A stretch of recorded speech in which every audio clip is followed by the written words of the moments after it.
Shalom, peuple de Dieu. Shalom, shalom, shalom. Je vous salue au nom puissant de Jésus-Christ de Nazareth, le Dieu tout-puissant, le Dieu de gloire, le Seigneur des seigneurs. Voici, le moment est arrivé, bien-aimés, que nous voulons partager la parole du Seigneur. Voilà pourquoi, bien-aimé, je vais t'inviter, toi qui es en train de suivre maintenant ce message. J'aimerais que, avant de commencer, avant d'entrer dans la profondeur, que tu puisses prier ensemble avec moi. Prions au nom de Jésus. Seigneur de gloire, Seigneur de grâce, Dieu tout-puissant, Père saint, Créateur du ciel et de la terre, merci pour ce moment, ô Roi, que tu nous donnes afin de nous parler, afin de nous transmettre ta pensée. Seigneur, laisse que ton esprit, que la Bible nous dit, que le Saint-Esprit vous enseignera toutes choses, qu'il puisse nous enseigner, qu'il puisse nous corriger, qu'il puisse nous transmettre ta pensée, qu'il puisse nous convaincre. Papa, merci. Bénis ce moment. Que tout ce qui n'est pas de toi s'éloigne loin de nous, dans le nom puissant de Jésus. Saint-Esprit de Dieu, prends contrôle de toutes choses, du début à la fin, au nom puissant de Jésus, que j'ai ainsi prié. Amen. Amen, peuple de Dieu. Amen. Shalom, shalom. Je vous salue encore une fois au nom puissant de Jésus-Christ de Nazareth.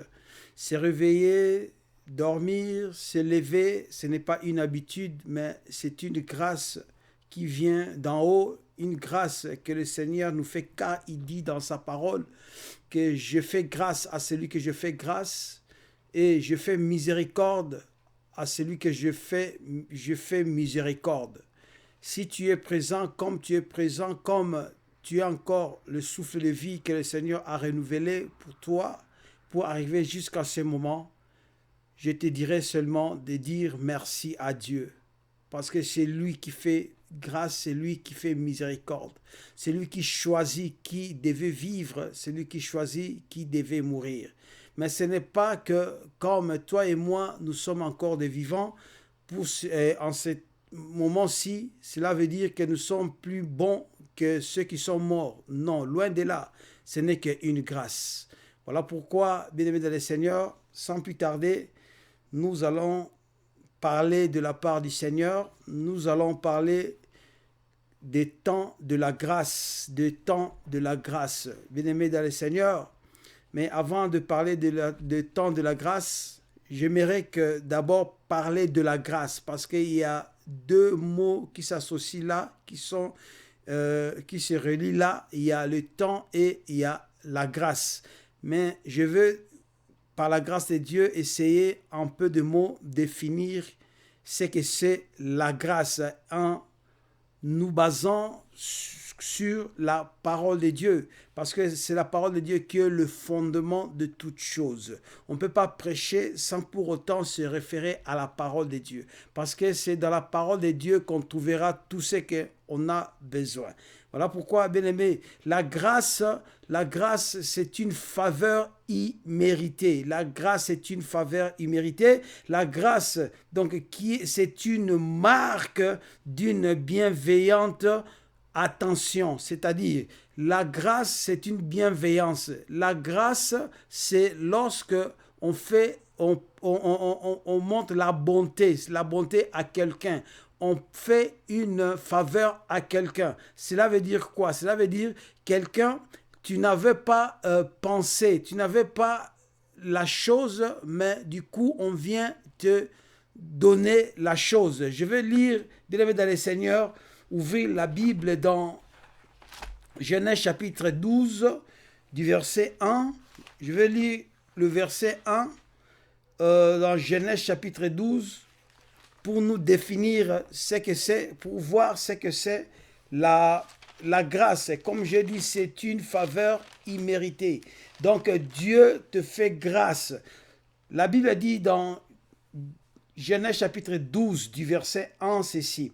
L'Éternel dit à Abraham, va-t'en de ton pays, de ta patrie et de la maison de ton père, dans le pays que je te montrerai. Verset 2 dit ceci, je ferai de toi une grande nation et je te bénirai, je rendrai ton nom grand et tu seras une source de bénédiction. Je bénirai ceux qui te béniront et je maudirai ceux qui te maudiront. Et toute la terre, les familles de la terre seront bénies en toi. Donc, vous voyez, donc la grâce, Dieu, Abraham était chez lui, chez ses parents, dans sa patrie, tranquillement, il ne connaissait pas Dieu, il ne pensait même pas un jour qu'il devenait un ami de Dieu. Mais du coup, Dieu lui est apparu, il était étonné, je crois.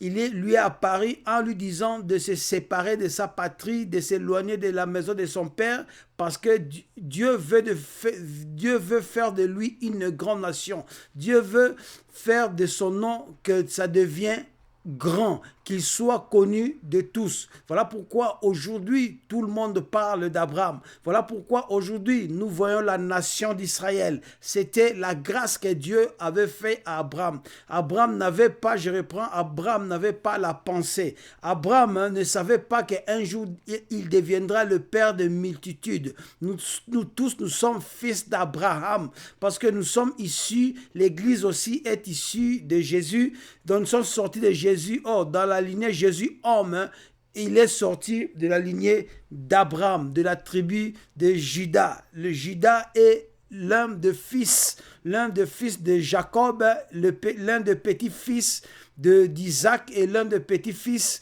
d'arrière-petits-fils d'Abraham. Donc voilà, nous allons aussi voir. Maintenant, dans le Nouveau Testament, il y a aussi une personne que Dieu avait fait grâce. La personne ne s'attendait pas à ce qu'on lui avait annoncé, mais elle était étonnée, la personne était étonnée. Nous allons lire dans Luc chapitre 1 du verset 28 au verset 32. Luc chapitre 1, nous connaissons l'histoire. Bien-aimés du Seigneur, il s'agit de Marie, la mère de Jésus, la femme de Joseph, Marie. Luc chapitre 1 du verset 28, la Bible nous dit ceci. Luc chapitre 1 du verset 28. La Bible dit, l'ange entra chez elle et dit, je te salue, toi à qui une grâce a été faite. Je commence par le verset 26. Au 6e mois, l'ange Gabriel fut envoyé par Dieu dans une ville de Galilée appelée Nazareth, auprès d'une vierge fiancée à un homme de la maison de David, nommé Joseph. Le nom de la vierge était Marie. L'ange entra chez elle et dit, « Je te salue, toi à qui une grâce a été faite. Le Seigneur est avec toi. » Verset 29. Troublée par cette parole, Marie se demandait ce que pouvait signifier une telle salutation. L'ange lui dit, « Ne crains point, Marie, car tu as trouvé grâce devant Dieu. Et voici, tu deviendras enceinte et tu enfanteras un fils et tu lui donneras le nom de Jésus. Il sera grand et sera appelé fils du Très-Haut. Et le Seigneur Dieu lui donnera le trône de David, son père. » Vous voyez, donc Marie était chez elle, chez ses parents, parce qu'elle était fiancée à Joseph. Ils étaient fiancés, mais c'était pas encore, ils habitaient pas ensemble. Ce n'était pas comme aujourd'hui. Aujourd'hui, il y a ce qu'on appelle le concubinage. Il suffit de devenir des fiancés et on va habiter ensemble sans pour autant se marier. Ça, c'est illégal. Dieu n'aime pas ça. Ça, c'est le péché. Ça, c'est courir en péché. Ça, c'est vivre une vie de péché. Mais je ne suis pas là. Un jour, Dieu voulant, nous allons parler de cela pour avoir un peu d'éclaircissement là-dessus. Mais ce qui nous intéresse, c'est ce que l'ange est venu dire à Marie. Marie était tranquille. Marie faisait, je crois, elle travaillait, faisait ces choses chez elle. Et du coup, il voit l'apparition d'un ange, l'ange Gabriel, qui lui salue en lui disant, je te salue, toi à qui une grâce a été faite.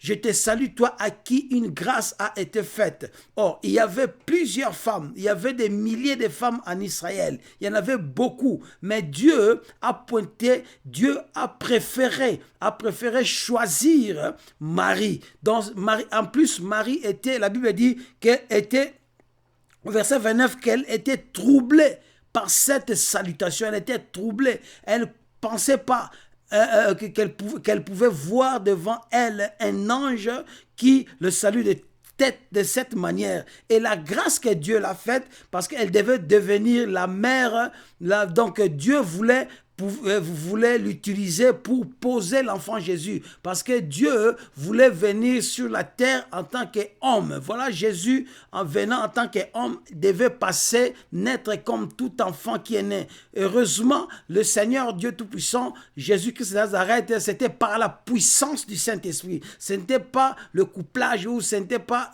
le rapport entre l'homme et la femme comme tout le monde naît. Tout le monde est né par cette voie-là. L'unique personne, homme sur la terre, qui était 100% homme, 100% Dieu, était passé par là. Voilà pourquoi, bien-aimés dans le Seigneur, c'était une grâce. C'est ça qu'on appelle la grâce. Donc, c'est que tu n'attendais pas à cela et que du coup, tu as trouvé une chose. Bien-aimés dans le Seigneur, je vous pouvais aussi définir par rapport au verset que nous venons de lire, que la grâce aussi, bien-aimés dans le Seigneur, la grâce est je vais dire que c'est une faveur. La grâce est un don de Dieu. La grâce est un don de Dieu. Si nous lisons Éphésiens chapitre 5 du verset 8, Éphésiens chapitre 5 du verset 8, la Bible nous dit ceci.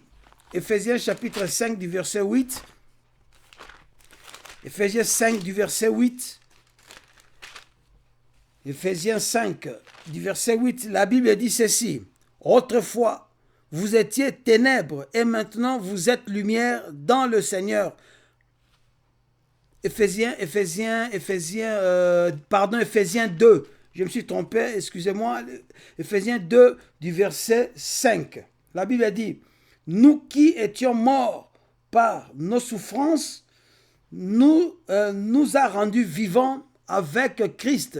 C'est par grâce que vous êtes sauvés. C'est par grâce que vous êtes sauvés. Aujourd'hui, si nous avons le salut, si nous avons la vie éternelle, c'est parce que nous sommes sauvés. Et cette délivrance, ce salut, c'était par grâce. C'est une grâce, bien aimé. Parce que ce n'est pas tout le monde qui a reçu cette grâce. Ce n'est pas tout le monde que Dieu a fait cette grâce. Tu étais né, on vagabondait par-ci, par-là. On faisait des choses terribles. Bien aimé, le Seigneur, on était dans la boue. Nous étions dans ce monde. Mais du coup, nous sommes venus dans le Seigneur. Nous avons reçu Jésus-Christ dans nos vies comme Seigneur et Sauveur. C'était par grâce. Voilà pourquoi Jésus-Christ dans Jean chapitre 15 ou chapitre 16, si je ne me trompe pas, il dit, ce n'est pas vous qui m'avez choisi, mais c'est moi qui vous ai choisi. C'est moi qui vous ai choisi. C'est-à-dire, c'était dans son choix, le choix de Dieu. Donc la grâce, c'est le choix de Dieu. La grâce, bien aimé dans le Seigneur, c'est le choix de Dieu. Je vais lire le verset 8. Le verset 8 nous dit, car c'est par la grâce que vous êtes sauvés par le moyen de la foi. Et cela ne vient pas de vous, c'est le don de Dieu. Cela ne vient pas de vous, mais c'est le don de Dieu. Donc la grâce, c'est un don que Dieu fait aux hommes qu'il veut. Il dit, je fais grâce à celui que je fais grâce, miséricorde à celui que je fais miséricorde.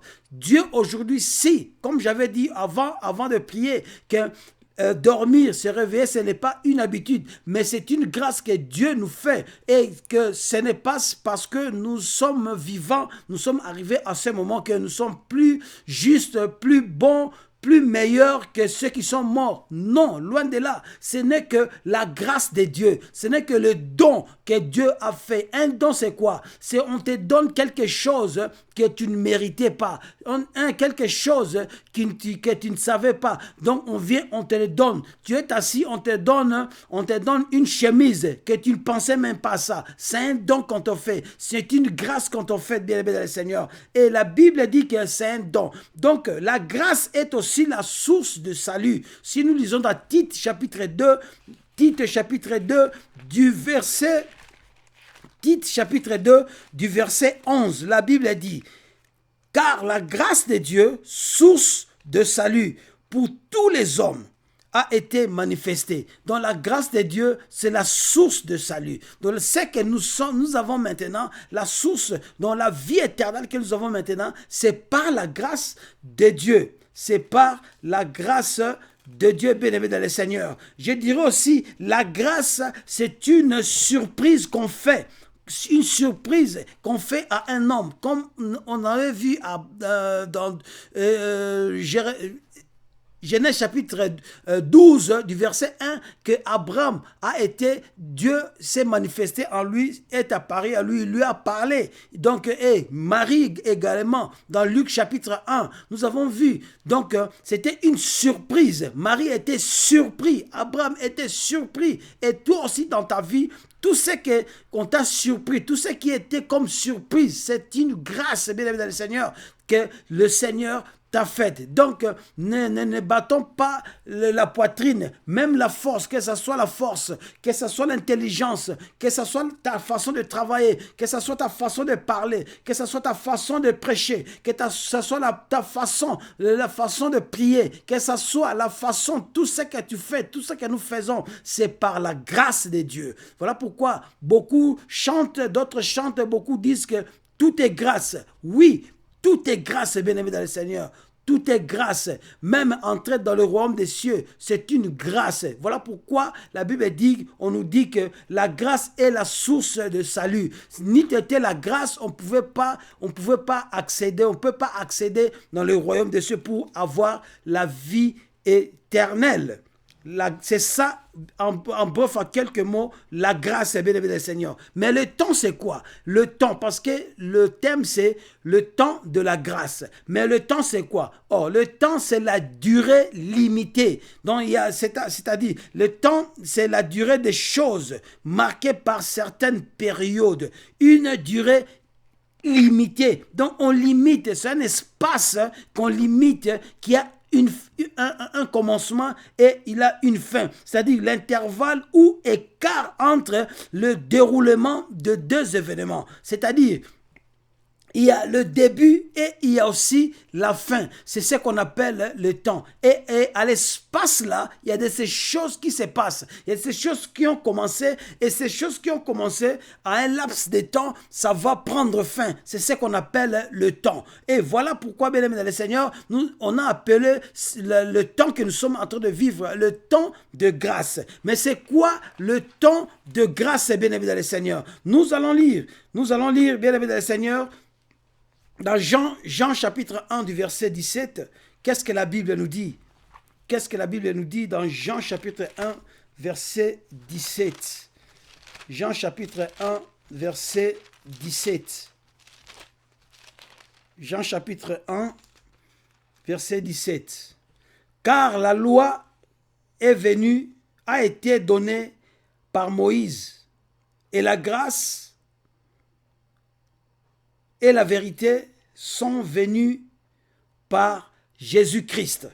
Nous avons vu, bien aimé dans le Seigneur, que la grâce est venue de Dieu. C'est Dieu qui est la source de la grâce. C'est Dieu qui fait faveur aux hommes. C'est Dieu qui fait des dons aux hommes. C'est Dieu qui fait grâce aux hommes, bien aimé dans le Seigneur. Donc c'est Jésus-Christ de Nazareth, notre Dieu, qui est la source de la grâce. Nous avons vu que la mort est entrée par une personne qu'on appelle Adam, et la vie est entrée dans une personne qu'on appelle Jésus-Christ de Nazareth. C'est-à-dire, la vie là, c'est la grâce. La grâce est entrée dans le monde. La loi est venue par Moïse, mais la grâce est venue et la vérité est venue par un seul homme qu'on appelle Jésus-Christ de Nazareth. Temps de la grâce. Je définis, bien aimé dans le Seigneur, par rapport aux définitions que j'avais données, que le temps de la grâce par rapport au temps et par rapport à la grâce. Donc, je définis ceci, le mot temps de la grâce. Je définis le temps de la grâce que c'est l'écart entre l'enlèvement de Jésus-Christ et l'enlèvement de l'Église. Cet espace-là, lorsque Christ a été enlevé et au jour de l'enlèvement de l'Église. C'est ce qu'on appelle temps de la grâce. Nous allons voir quand est-ce qu'il est dans Daniel chapitre 9, la Bible nous dit ceci. Daniel chapitre 9, je commence par le verset 25. Je commence par le verset 25. La Bible dit, « Sache-le donc et comprends depuis le moment où la parole a annoncé que Jérusalem sera rebâtie jusqu'au Messie, au conducteur, il y a 7 semaines et 72 semaines. Les places et les fossés seront rétablis, mais en des temps fâcheux. » Écoutez 26. 26 dit, « Après les 72 semaines, le Messie sera retranché et il n'y aura pas de successeur. Et il n'y aura pas de successeur. Je m'arrête là. Je reprends le verset 26. Après les 62 semaines, le Messie sera retranché. Et il n'y aura pas de successeur. Le Messie sera retranché. C'était le temps, la prophétie que le Seigneur avait donnée à se révéler à Daniel. Mais je ne suis pas là pour parler de cela parce que ce sont des choses de fin des temps que dans Daniel, verset 9 au verset 20 jusqu'au verset 27. Moi, ce qui m'intéresse pour voir au verset 26 qu'on nous parlait d'un Messie qui devait être retranché, c'est-à-dire un Messie qui devait être enlevé. C'est à ce moment-là, au 69e semaine, que le Messie Jésus-Christ qui était enlevé. La Bible dit, après son enlèvement, il n'y aura point de successeur. Il n'y aura point de successeur, c'est-à-dire après l'enlèvement de Jésus, il n'y a plus personne d'autre que le Saint-Esprit qui devait être là pour conduire l'Église. Bien aimé dans le Seigneur, nous allons lire quelque chose que le prophète Ésaïe avait vu que le prophèet Daniel n'avait pas vu. Donc, dans Ésaïe chapitre 61, Ésaïe 61, nous allons lire à partir du verset 1 au verset 3. Nous connaissons le verset 61. La Bible dit, je commence au partir du verset 1. « L'Esprit du Seigneur, l'Éternel est sur moi, car l'Éternel m'a oint pour porter de bonnes nouvelles aux malheureux. Il m'a envoyé pour guérir ceux qui ont le cœur brisé, pour proclamer aux captifs la liberté et aux prisonniers la délivrance, pour publier une année de grâce de l'Éternel et un jour de vengeance de notre Dieu pour consoler tous les affligés. » Je reprends le verset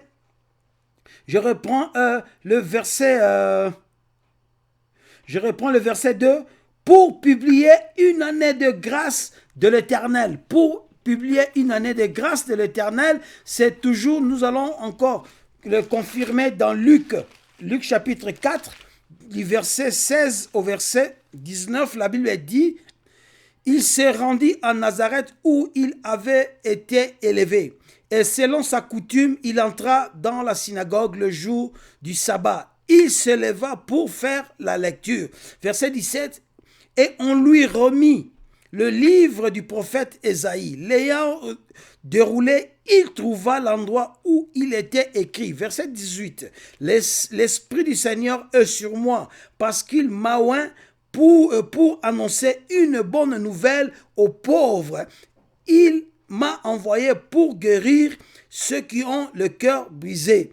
Verset 19, pour proclamer aux captifs la délivrance et aux aveugles le recouvrement de la vue, pour renvoyer libres les opprimés, pour publier une année de grâce du Seigneur. Vous voyez, pour publier une année de grâce du Seigneur. Donc, quand Jésus-Christ est venu, bien aimé le Seigneur, la mission du Seigneur Jésus-Christ sur la terre, c'est pour venir publier une année de grâce. Une année de grâce. C'est ce temps que nous sommes en train de passer. Lorsqu'il est venu, il a prêché la parole. Il a prêché la parole, il a montré aux hommes, il a montré aux disciples. Il a choisi 12 disciples qu'il a enseignés, qu'il a remplis, qui sont remplis du Saint-Esprit et les a envoyés pour prêcher la parole de Dieu. Et tous ces temps-là, depuis que le Seigneur est parti, c'est à partir de là que lorsque l'Église a pris vie, c'est à partir de là que le temps de la grâce, la période de la grâce a commencé. Donc Jésus-Christ, lorsqu'il est parti, il a annoncé, il est venu publier. Donc il a publié une année de grâce. Donc avant que des choses, j'avais dit que la grâce, bien aimé dans le Seigneur, j'avais dit que la grâce est une marque d'une bienveillante attention. Alléluia. Donc, j'avais dit que le temps, c'est l'intervalle ou écart entre les déroulements de deux événements. Je reprends, l'intervalle ou écart entre le déroulement de deux événements. Donc, il y avait le déroulement, c'est-à-dire, il y avait l'enlèvement de Jésus-Christ de Nazareth, qui est le premier et l'enlèvement de l'Église. Donc, ces deux événements-là, ce sont des événements bien aimés dans le Seigneur. Le premier événement, c'était l'enlèvement de Jésus. Il a fini sa mission, il est parti. Il a laissé maintenant ce temps que l'Église doit passer sur cette terre. Et jusqu'à ce que l'Église va partir. Tous ces temps-là qu'on appelle le temps de la grâce. C'est ce qu'on appelle le temps de la grâce. C'est ça, voilà. Donc, c'est le temps de la grâce. Mais pourquoi? Pourquoi le temps de la grâce, bien aimé dans le Seigneur? Pourquoi?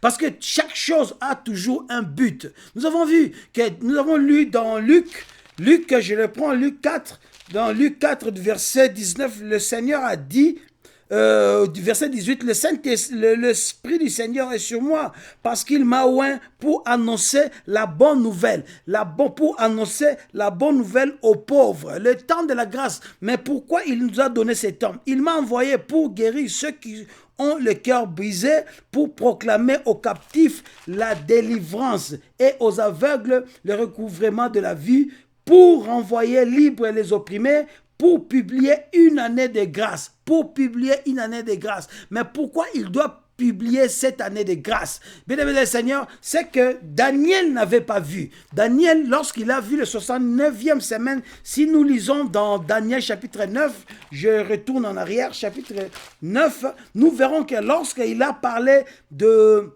ces 62 semaines, lorsque un Messie sera retranché, et il n'aura pas de successeur. Le peuple d'un chef qui viendra, il dit directement le peuple d'un chef qui viendra, il a parlé de futur, temps futur après l'enlèvement de Messie. Mais il n'a pas vu le temps de la grâce. En quelque sorte, c'était un peu sombre, c'était un peu flou devant ses yeux. Mais le prophète Ésaïe qui avait vu, voilà pourquoi il a proclamer cela. Or, le temps de la grâce, c'est comme une vallée. La vallée, c'est l'espace vide qui sépare deux montagnes. Donc, le 69e semaine, lorsque le Seigneur est parti, c'est le sommet de la première montagne, et jusqu'à ce que l'Église va partir, c'est le sommet de la deuxième montagne. Tout ce vide-là, bien aimé dans le Seigneur, qui sépare ces deux montagnes, c'est ce qu'on appelle le temps de la grâce. Mais pourquoi le temps de la grâce? Nous allons lire, bien aimé, dans Luc chapitre 13. Luc chapitre 13, nous sommes dans Luc chapitre 13. Luc chapitre 13, à partir du verset 6 au verset 9. J'ai lu la parole du Seigneur. Il dit aussi cette parabole. Un homme avait un figuier planté dans sa vigne. Il vint pour y chercher du fruit et il n'en trouva point. Verset 7, alors il dit au vigneron, voilà 3 ans que je viens chercher du fruit à ce figuier et je n'en trouve point. Coupe-le. Pourquoi occupe-t-il la terre inutilement? Verset 8, le vigneron lui répondit, Seigneur, laisse-le encore 7 années. Seigneur, laisse-le encore 7 années. Je creuserai tout autour et j'y mettrai du fumier. Peut-être à l'avenir donnera-t-il du fruit, sinon tu le couperas. Bien-aimés dans le Seigneur. Donc là, la parabole du Seigneur Jésus, la parabole du figuier, a trait à ce temps de la grâce. Le Père avait décidé, lorsque bien-aimé dans le Seigneur, l'homme a chuté, l'homme a perdu son identité, l'homme a péché. Je parle d'Adam et Ève. Lorsqu'ils ont péché, ils se sont éloignés de la face de Dieu. Mais Dieu avait préparé, Dieu avait promis à Satan que la postérité de la femme t'écrasera la tête. Je mettrai l'inimitié entre toi et sa postérité. Donc c'était une promesse que Dieu a faite à Satan, qu'il devait l'éliminer, l'écraser. Et Dieu, lorsque le peuple commence à se multiplier sur la surface de la terre, nous connaissons l'histoire, Dieu était affligé en son cœur. Il regrettait pourquoi il a créé l'homme. Parce que le cœur de l'homme s'est penché tous les jours vers le mal. Dieu a exterminé, a tué, a détruit l'homme sur la surface de la terre en sauvant seulement 8. Bien aimé dans le Seigneur, nous connaissons l'histoire de Noé. Et le peuple continuait toujours, bien aimé, après le déluge, la terre se remplissait comme Satan est encore vivant. Bien aimé dans le Seigneur, l'homme a toujours tendance à pécher. Le péché a atteint un niveau élevé, bien aimé dans le Seigneur. Dans la pensée du Seigneur, le Seigneur voulait détruire toute la terre. Détruire toute la terre, mais gloire soit rendue à notre Seigneur Jésus, parce qu'il avait accepté.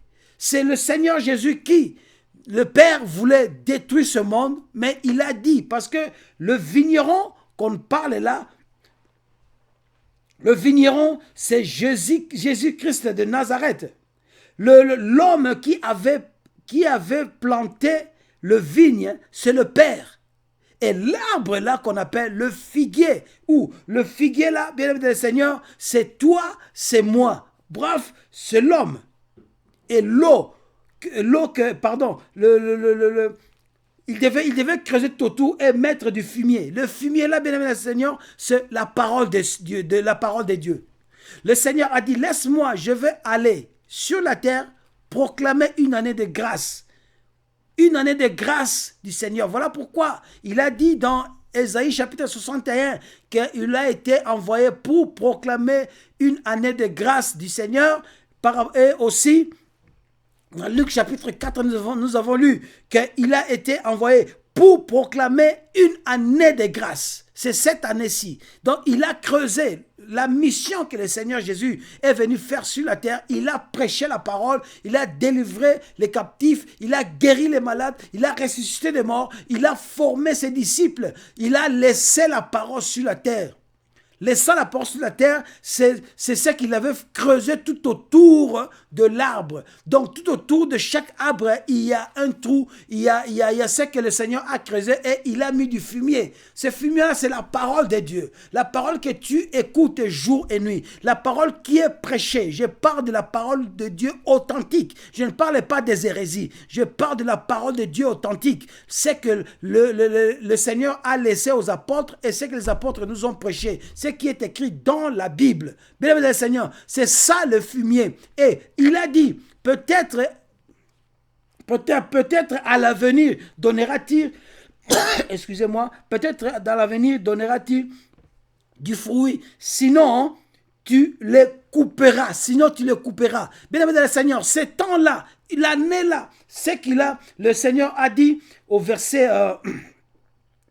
au verset 8, que le vigneron lui répondit, Seigneur, laisse encore 7 années. Laisse encore 7 années, c'est-à-dire laisse encore un peu de temps. Laisse encore ce temps-ci. Moi-même, je vais descendre. Il est descendu sur la terre. Il a accepté de mourir sur la croix. Lorsqu'il est parti, il a laissé sa parole. Et c'est sa parole qui est le fumier, qui produit. Parce que le fumier a le but de donner la vitamine, à l'arbre afin que l'arbre puisse produire du fruit. Mais si nous lisons dans Jean, le Seigneur a dit, ce n'est pas vous qui m'avez choisi, mais c'est moi qui vous ai choisi, afin que vous alliez et que vous portiez du fruit. Afin que vous portiez quoi? Du fruit. Afin que vous portiez du fruit. Bien aimé dans le Seigneur, nous devons porter ce fruit-là. Ce fruit-là, c'est quoi? C'est la repentance. Chercher de changer la vie. Bien aimé dans le Seigneur, que la parole de Dieu puisse nous changer de vie.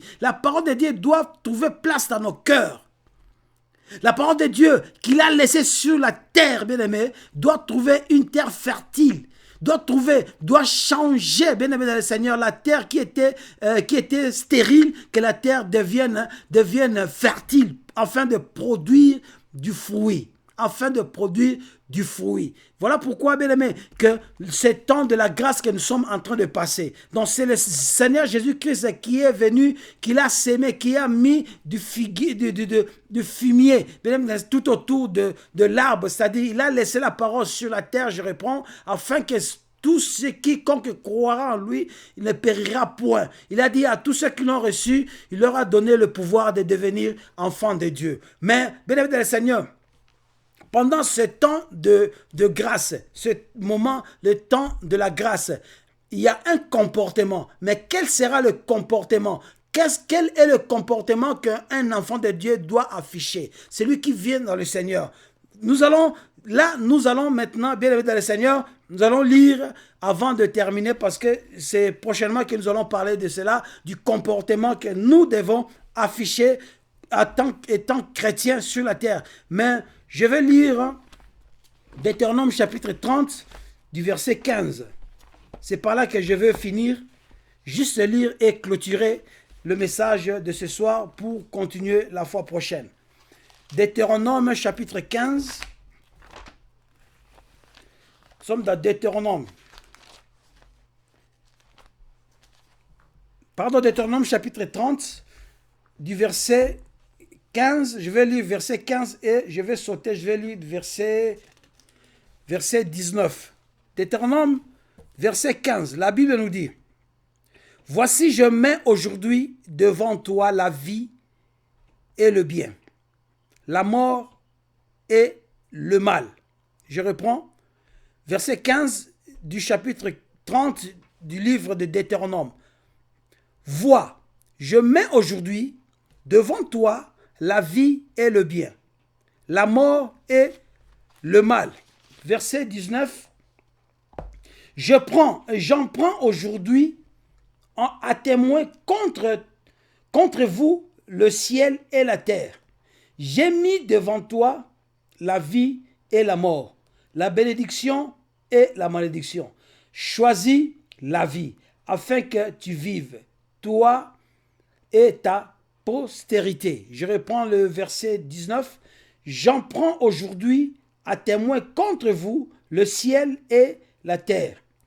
J'ai mis devant toi la vie et la mort, la bénédiction et la malédiction. Choisis la vie afin que tu vives, toi et ta postérité. » Bien aimé dans le Seigneur, ça c'est la parole du Seigneur. Le Seigneur voulait nous dire, dans ce temps de grâce, ce temps de la grâce, il a mis deux possibilités. Il y a deux chemins, la vie et la mort, le bien et le mal, le ténèbre et la lumière, la bénédiction et la malédiction. Mais Dieu dit, choisis la vie pour que tu vives. Je m'arrête là, bien-aimé. Nous allons continuer la fois prochaine. Nous allons parler du comportement d'un chrétien, comment un chrétien doit se comporter, un chrétien par rapport à la parole de Dieu. Celui qui va bien se comporter, c'est celui-là qui sera l'arbre qui a produit du fruit. Et il ne sera jamais coupé et jeté dans le feu. Et nous allons voir ses comportements. Voilà pourquoi, bien-aimés, je suis arrivé à la fin. Que le Seigneur de gloire vous bénisse abondamment. Nous allons prier. Seigneur Dieu Tout-Puissant, Dieu de gloire, éternel Dieu qui est l'alpha et l'oméga, tu étais avec nous, Seigneur Dieu Tout-Puissant, du début et à la fin de ce moment. Merci parce que tu nous as parlé. Merci parce que tu nous as déjà, Seigneur, ouvert l'intelligence. Tu as ouvert nos esprits, Seigneur, afin de comprendre la suite lorsque tu vas nous parler par rapport au comportement que nous devons afficher, le comportement que nous devons avoir, Seigneur Dieu, tout au long de cette période. Et tu, Seigneur Dieu, tu veux aussi nous dire, Papa, parce que tu as dit que c'est l'intervalle entre le temps de la grâce, l'intervalle entre l'enlèvement de Jésus-Christ et l'enlèvement de l'Église. Cela veut dire que le temps de la grâce prendra fin le jour où l'Église va partir. Voilà pourquoi, Seigneur, je laisse mon frère, je laisse ma sœur qui va écouter ce message et que, Seigneur, tu prépares son cœur afin de recevoir le message prochain. Béni soit ton nom, ô Dieu, pour l'éternité, parce que tu es bon. Dans le nom de Jésus, Seigneur Dieu, j'ai ainsi prié et que tous les saints disent Amen. Que le Seigneur vous bénisse abondamment.